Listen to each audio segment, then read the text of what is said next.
it is almost New Year, and I thought that I would show you all how to make this really easy Japanese New Year soba recipe. The broth is delicious, very typically Japanese. It has some mirin, some soy sauce.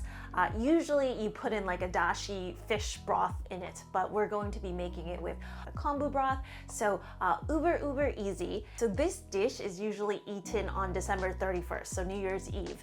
And I'm told that soba kind of represents a lot for the new year, to break easily from the past, just like soba breaks with each bite. So some symbolism there.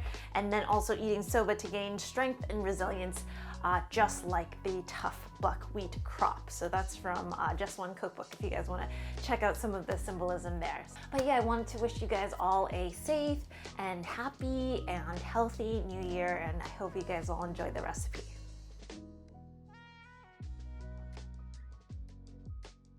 Okay, so the first thing that we're gonna do is make these soba buckwheat noodles.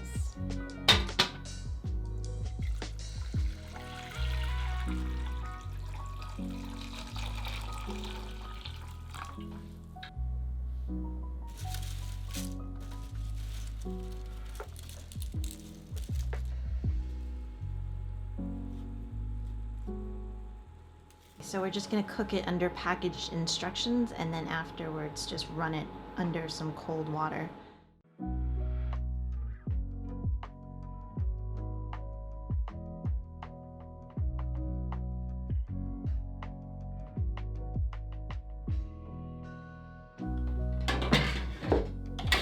So what I'm gonna do first is to just make a basic kombu broth. So I have some seaweed, just a sheet.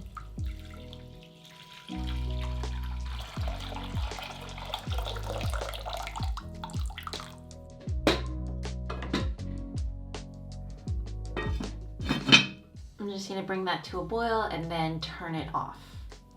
I'm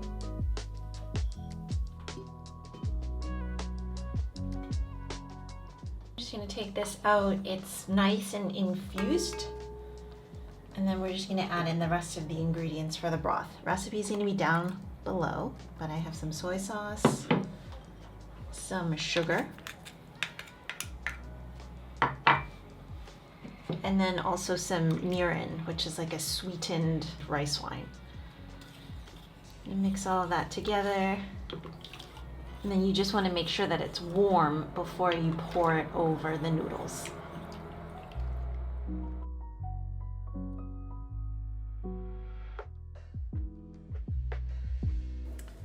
So I'm just starting by picking some vegetables that I do want to just put into the tempura batter. So this can be things like, I don't know, I have some zucchini, I have some carrots. The carrots might take longer to cook, so that might be something that you want to note.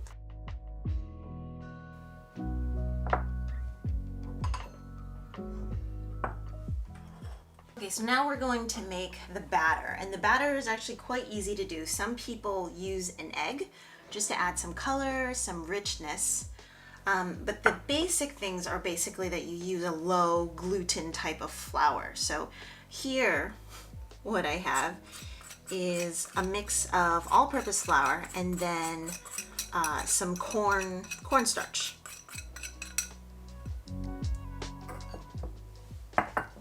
Lowers the gluten a bit. We have a little bit of salt. Goes in for flavor.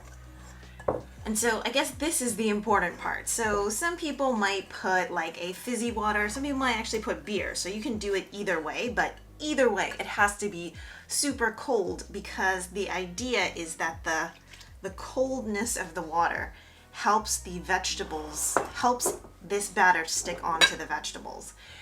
And the other thing about this is you cannot mix it too much, because once water touches flour, gluten development starts.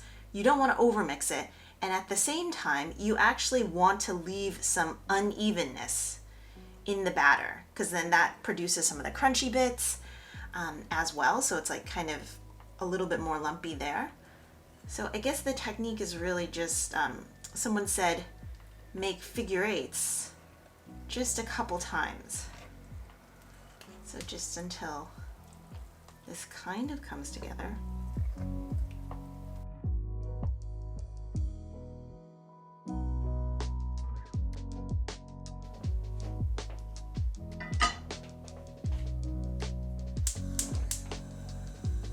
So we're looking for about 350 for the oil to heat up.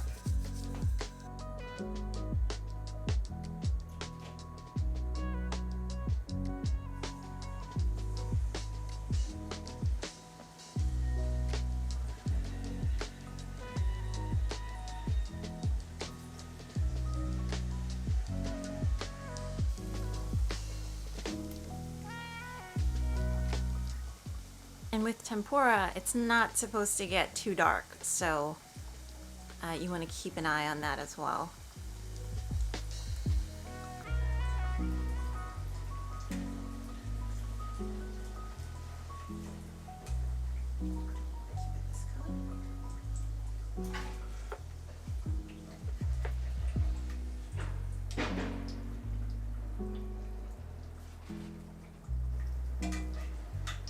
Actually show you what to do with these little bits afterwards, because we can use them in a recipe as well.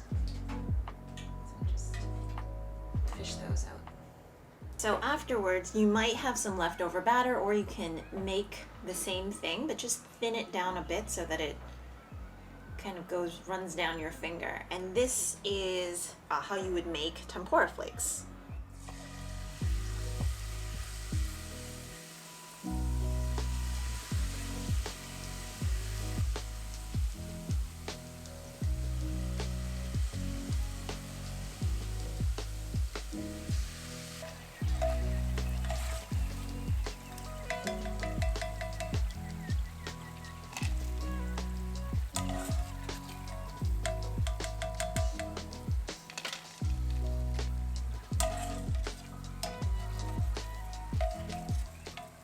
Okay, so these are going to be the toppings that I use for the noodles. It's mainly these two, the tempura flakes and then the scallions, but you can feel free to add in some bigger tempura as well.